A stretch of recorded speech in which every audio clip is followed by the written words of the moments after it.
Well, good morning, good afternoon, good evening. Melinda Jacobs here, clinical hypnotherapist, intuitive coach with quantum therapeutics. I am so excited to be here and to take a breath with you and to help you find your center. And I have with me today someone that I love, someone that I admire. Karen Fagan is a licensed, oh my gosh, I forgot what it is, LPC professional counselor. That's so funny. She's an LPC, licensed professional counselor. Karen and I have known each other for many, many, many years. She actually had an office right next to mine when I began to study hypnotherapy and started transitioning from body work to supporting people beyond that. And I wanted to bring her here a year ago. And now that she's got her feet all solidly planted in this whole world of technology, she's like, yes, I'm ready. So let's bring Karen in. Hello, Karen. Good morning. How are you? Friend. Oh my gosh. Wow, we have so much to talk about. Yeah. Thank you so much for having me here. Sorry it took me a year to get here, but now I'm up to speed technologically. Truly trust that everything is working out in its perfect timing. So yeah. Looking at it from a strength-based perspective, COVID taught me to use my computer. Yay. Thank you, COVID. So Karen, you and I do similar work. You are definitely more in the book smart, educated portion of it, where mine's more in a spiritual manner. But we definitely have a passion for empowering people and helping them step into their most strongest self-expressed lives and to make sense of the behaviors and the beliefs that they're holding and the dysfunction. And man, it's crazy right now, right? It is. The energy out there is, the whole world is chaotic. There's memes all over the place, right? Welcome to level 27 of Jumanji. And I I saw a joke the other day that like one of the angels was talking to God, and God said, okay, did you make all those changes in history for the 20th century? And the angel said, you mean not just 2020? That's funny.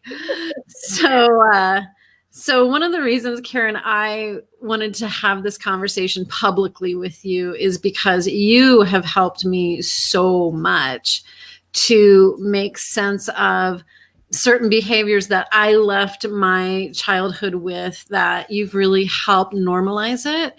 And through EMDR, you really helped me last year, especially. Like I had that stalker situation and my nervous system was just on hyper alert, and you really walked me through some really difficult stuff. And now I'm all relaxed again, and I'm not trying to block the light out of my house like a crazy person. So one of the things that one of my teachers taught me is to remember what you did, to give context for where you're at. And so what I want to start our conversation out with is just talking about some of the common signs, symptoms of stress and trauma that people might be experiencing right now without recognizing, oh, this is trauma from my past. Oh, some of what I'm seeing outside in the world might be just triggering me internally. So from your perspective, what are some of those signs and symptoms? Well, what I'm seeing in my practice overall is just a sense of, and the word is disease, right? Everybody's just activated. And so like we all know the signs of trauma, flashbacks and nightmares and not sleeping well and that sort of thing. But some of the more subtle things are just a sense of not being okay, a sense of not feeling safe, a sense of impending doom, anticipating that you have to be on guard because everything's about to blow up at the last minute. And the biggest way that this is coming out is irritability. People are cranky. You're snapping the heads off your spouse and your children. You're maybe engaging in more substance use than usual to numb your feelings. You're self-medicating in that direction. You're picking up kind of addictive behaviors. And then of course, sleep is vital. So if you're, struggling to sleep and you're normally a really good sleeper, that's a really good sign too. A lot of people's appetite is off. Mm-hmm. Yeah, And, either too much or none. Right. Weight gain, weight loss. It's tough because we've got like I don't know what's past quintuple, but a lot of whammies going on. The perfect storms. Right. Between the current social situations and COVID and the what's the word I'm looking for? The isolation due to that. So Right. This is like, okay, psyches, this is final exam week. We're going from like basic training to the Olympics in a year. Right. And really I've been doing my own inner work, been, healing those wounds, looking at the behaviors, understanding, giving context to it all. But I think it was really the night of the first presidential debate where I really got on a deep level how much of what we're seeing outside of our little bubbles of our worlds within our families and just even in our communities, where I saw on a national level, there is like this huge mirror being put up for millions of us who have survived abusive relationships, who have been in narcissistic situations where there is someone who is abusing power and twisting it on the people around and making everyone feel crazy. And, there's a term that gets thrown around a lot.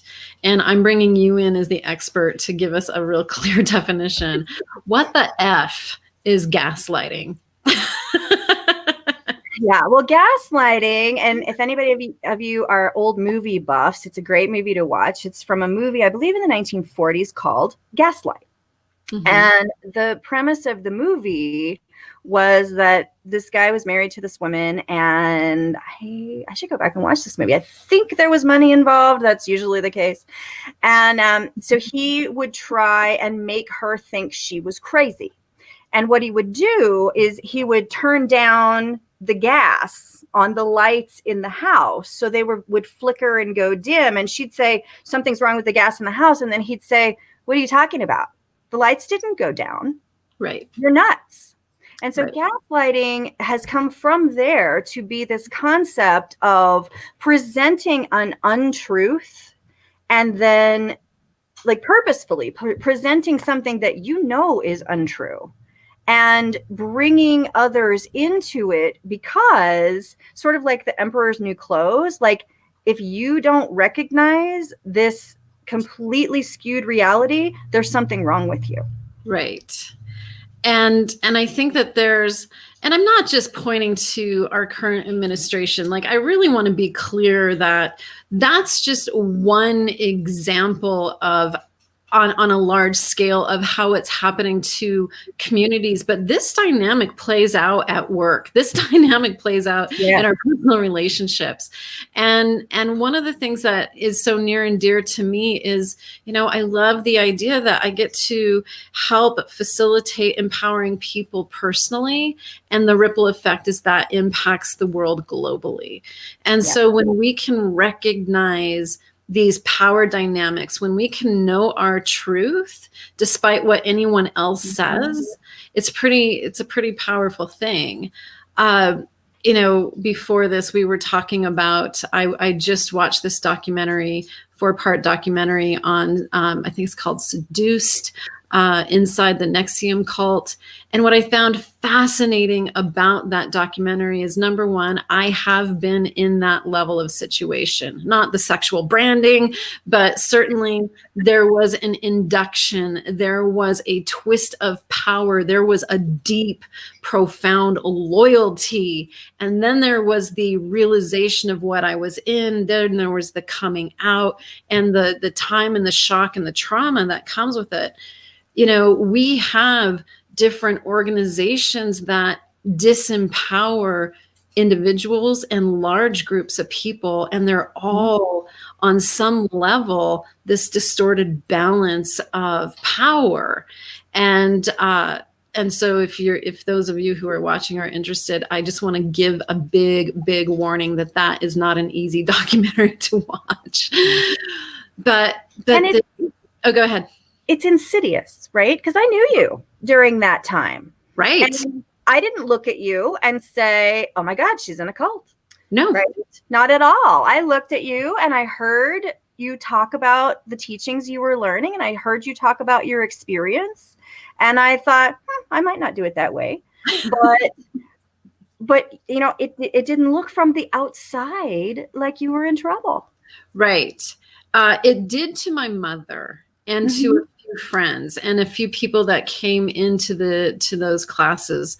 That there was a few people that did at some time take me aside and go, "Whoa, are you sure? What's going on here? This doesn't feel right." And that just entrenched me even more. Like I doubled down. Yeah. And so there's all sorts of places where we're giving up our power, giving it over to an individual, an organization, a system of way of being. And I think I know I'm going to get roasted for this one, and it's totally okay. Western medicine is one form of indoctrination where they have the say and we go in completely powerless and say, oh, okay, you say that, I need that. Oh, okay. Absolutely. And I know I'm a cancer survivor. You've been there with me through my journey. I'm a stage 4 cancer survivor. And if I hadn't advocated for myself, you and I would probably not be having this conversation. No, we would not. So that's beginning to change within the medical community, is this idea of personal advocacy. And I think that's really such an important piece. And for those who are in that state of, regardless of what side of the fence you sit on, looking over at the other side going, how don't they see? I just want to tell you personally, I was in the position in my organization that Kellyanne is to Trump. And the moment that I recognize, oh shit, I was Kellyanne, it's the amount of shame and shock is it's pretty painful. And so I'm going to change our conversation to, okay, so how do we get back to center? And the first thing I want to say is check your judgment. And Karen, I'm going to let you talk mostly for this one. And so for me, it's to recognize when I'm in judgment of them, how could they? For me, the number one thing that's gotten me back to center is to recognize I'm no different. I've done that. I have lied to get my way. I have absolutely put my blinders on and doubled down and believed what I believed to the detriment of other people. Absolutely, I've done that. So checking the judgment for me was probably my biggest thing to get back to my center.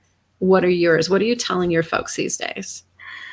I talk a lot about powerlessness, and that's what people are experiencing. Is there's all these things going on in the world, whether you're looking at racial injustice or the political situation or Western medicine, and a lot of it is about powerlessness. And so looking at, instead of throwing emotional energy at things you really can't do anything about, I cannot impact what's happening in Washington. I know this about me.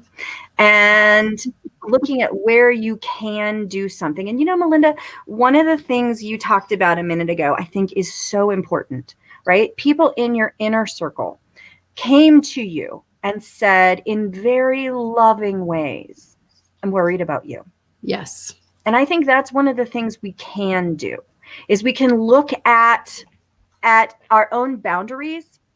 I think what happens is sensitive people, especially intuitive people, tend to shy away from that real harsh energy because it's hard for us to be around, and we sure don't want to be on the receiving end of it, right? I was in, well, that's probably not an important story, but maybe I'll talk about it later.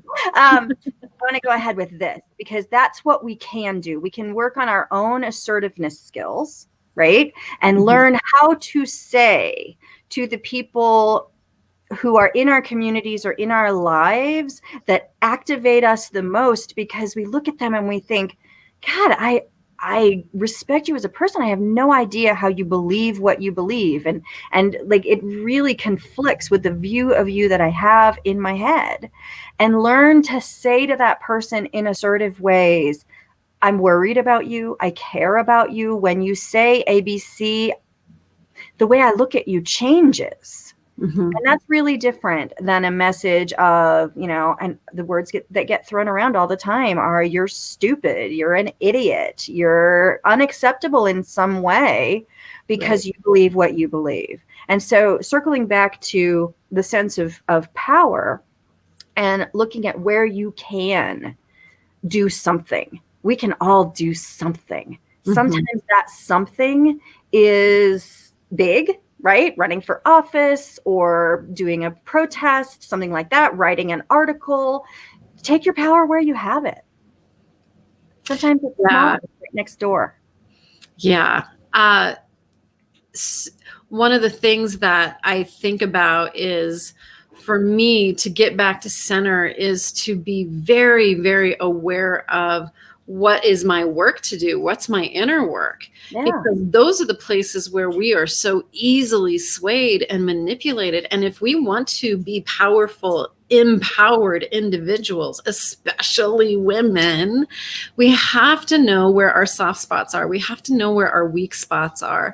And that's a little bit of a journey to really be willing to look at the woundedness that we all carry, and to find someone that we feel is safe enough to talk to, that is established enough in their own healing journey that we can glean off of their own personal experience and wisdom and knowledge. Yeah. So definitely that too is one of the biggest things that I can say as far as getting back to center is, where are you giving your power away? Like you said, these emotional fights that I'm seeing on social media, I'm like, okay, what was just accomplished there? Nothing. We just entrenched ourselves even more into the separation. And regardless of the outcome of our election, we are still a nation divided. And to me, the recognition of that is, how do I begin to extend my hand across the aisle? How do I begin to find that way of helping to close that chasm? And for me, it's just within my own recognition of why that across the aisle bothers me, why it scares me, what's my own disillusion that I'm holding, and how do I have a loving, kind conversation that, like you said, says, I'm concerned. And one of the things I just heard this week that I really loved is, your viewpoints are putting a strong wedge in our connection. Yeah. And I really want to find a way to move beyond those. And it doesn't require the viewpoints to change. It's, how do we come together with that loving respect of, I see where you are with that, here's where I am with that, and we can find our connection with that. Exactly. And a lot of that comes down to skills for communication. Right? Mm-hmm. Neurologically, we're kind of hardwired to be afraid of difference. And that's been, genetically passed down for centuries, because, if you're in a tribe and something new shows up, it's probably bad. Right? I always think, when I talk about this, I always think about a story I read when I was in elementary school of, like, there was a farmer in Mexico who went out into his cornfield one day and there was a volcano. If you walk out the back door one morning and something brand new is there that wasn't there, a lot of times it's bad. And so that's neurologically ingrained. And so we have to get over that speed bump, right? When we hear somebody who is espousing a view that's radically different and, frankly, sometimes offensive to ourselves and our internal peace, we have to be able to take a deep breath and get into our thinking brains and find some common ground and look at that person with compassion and recognize that oftentimes, like, the stronger you're holding to a belief that I would look at and go, that's kind of weird, right? The more wounded that person really is. And so coming from that perspective of, I need to have compassion for that person rather than hate and distance. Right. I'm not saying invite them to live with you, but have the skills to have the conversation, right? To extend that hand. And if the hand gets bit, to recognize, okay, I'm not dead. It doesn't mean I don't have to extend the hand again. It just means they're not ready. And one of the things I know from this particular personality style that tends to get into a position of power and starts to create the internal chaos, whether it's in a family, an organization, a company, a county, a community, or even a country, is that the amount of divisiveness that's coming from the top. Like there is this intentional manipulation to get that polarization amongst the members and get them at each other like this. Mm-hmm. And so to recognize that we are all in a way being played to some degree. We're being fed information that kind of adds to this, and to just recognize it's subtle. But that's not our nature. It's not our nature to be at each other's throats and to be in such intense judgment and hatred. And to recognize that, it's in a way we're being fueled to do that. That was certainly my experience in the organization I was in. I was in 8 years, and it was only upon leaving that I saw the manipulation from the top and how there was intentional information that was creating divides and creating headbutting and tension. And it was all, I called him the grandest puppet master I'd ever experienced. And without even realizing I was a puppet. So for me, recognizing that dynamic, as well as recognizing what I'm judging over there is a reflection of what I am. I am that. And it might not be in the same exact way. I mean, I don't consider myself a pathological liar, but have I lied? Oh yeah, absolutely. So to recognize I'm no better for me has been one of the best ways for me to get calm, get back to center, find those compassionate responses, to just downshift the outrage a little bit. It's like, okay, just take a chill. Absolutely. And to recognize that, I mean, sometimes I think at a point, sometimes it becomes not as intentional for those leaders because they believe their own stuff. True. I was watching a training the other day, and it talked about mirror neurons. And I'm not a neurologist, but essentially there's parts of our brain that recognize and mirror what we see. And they were talking about the therapeutic alliance, which is how it applies to me, right? Mm-hmm. And that if I go into a therapy session and I believe that people are basically good and people are coming because they want to change and they want to be better in their lives, then my brain actually projects that belief. Now, I like to think that's actually a positive belief, so I don't think it's that manipulative. But I do often describe my job as manipulating people to do healthy things. But I love you. It's true.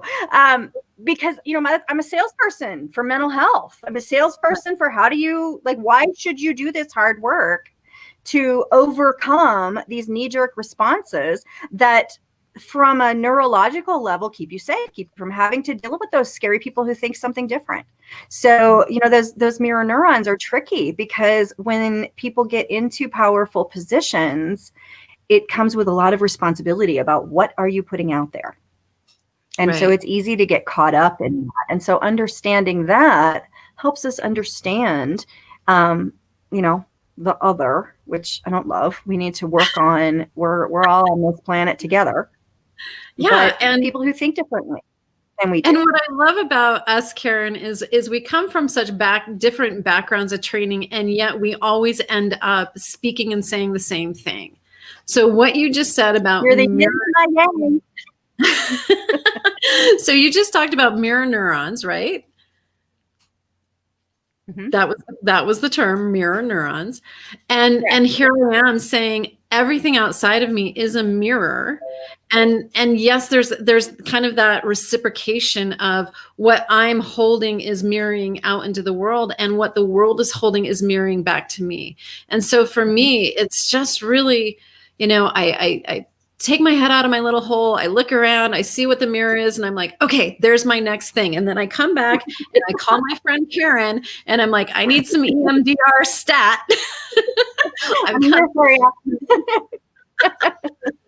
So and conversely, right? I mean, I talk about you so much in my office because, I've got the book learning, right? I went to graduate school in psychology and I know about brain cells and all that crap. But, my friend Melinda taught me the word "and." I can be really turned off by what my neighbor believes and thinks, and have compassion for them at the same time. I know, it's crazy. It's magic.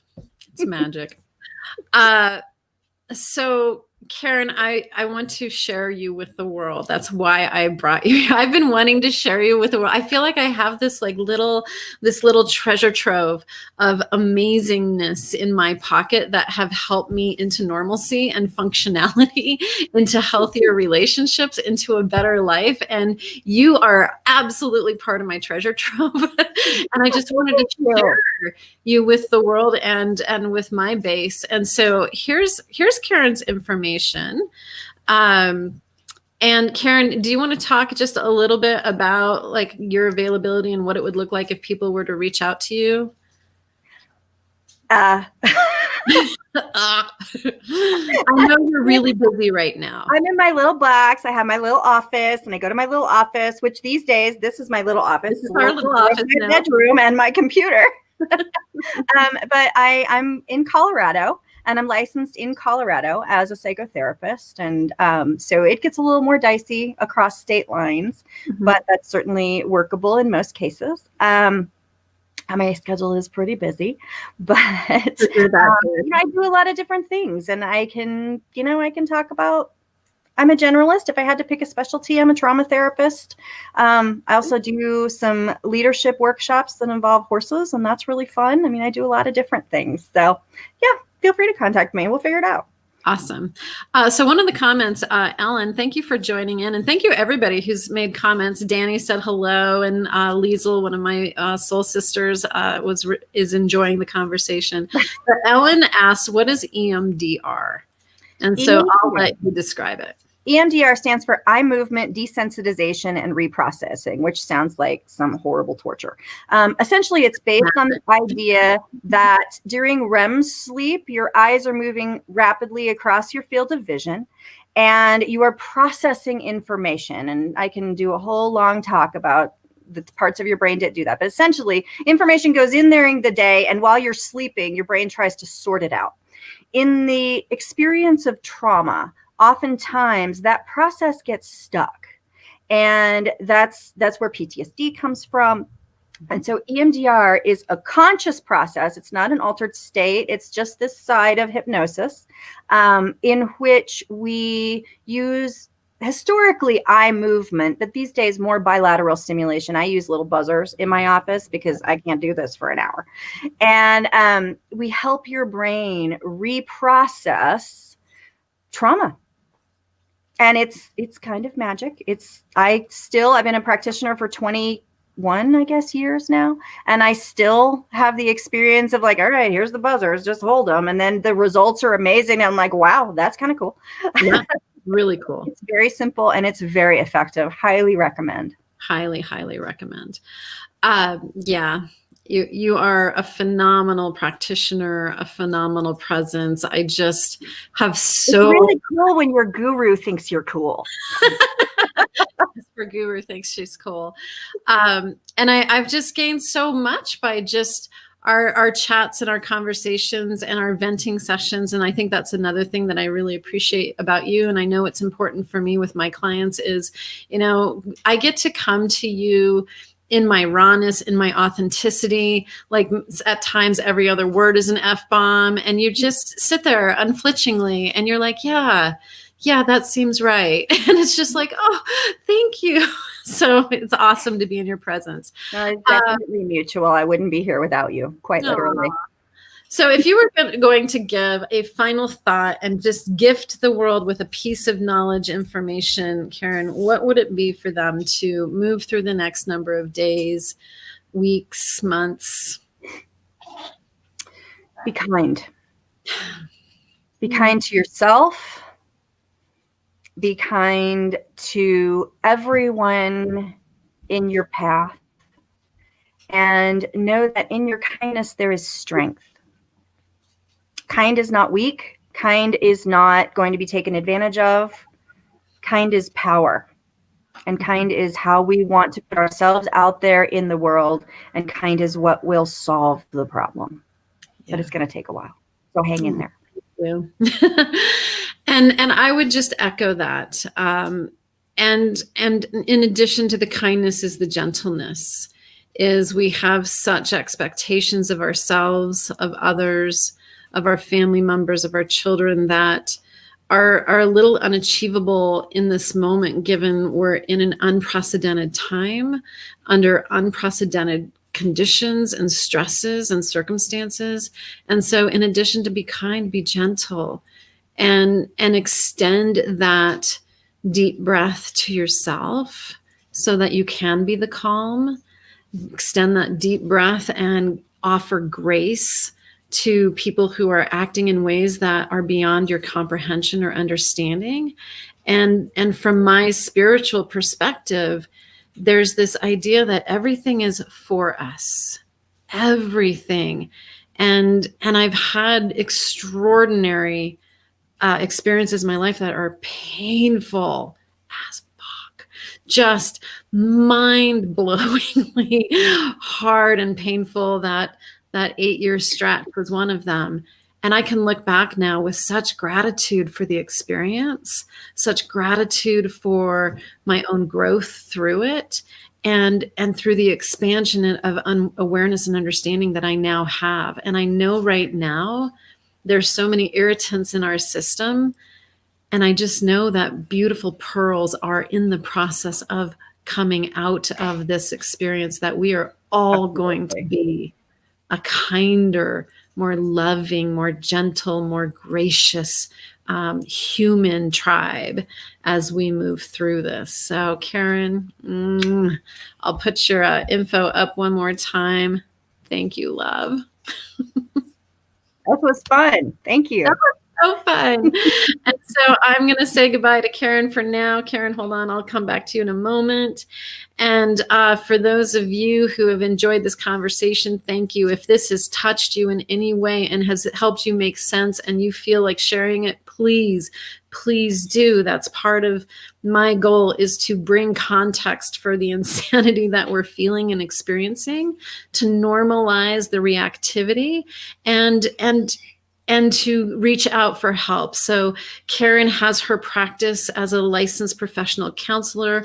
I, as an intuitive coach and clinical hypnotherapist, also address trauma. So if you're interested in reaching out to me, quantumtherapeutics@gmail, 303-519-0477. Of course, I too am busy, and I would love to have a conversation with you. I offer 30-minute complimentary consults. So if you need to just come and spend time and unpack a little bit, and I can offer some suggestions on how to move through that and what skills and tools I have that would benefit you, that's where you can go to set up that time. Oh, my loves, many, many blessings to you all. As Karen said, be kind. As I said, be gentle, walk softly, look inside, and know that all is well, all is perfect, all is actually happening to bring a much more beautiful experience for us collectively. So have a beautiful day. Thank you for tuning in, and I will talk to you very soon.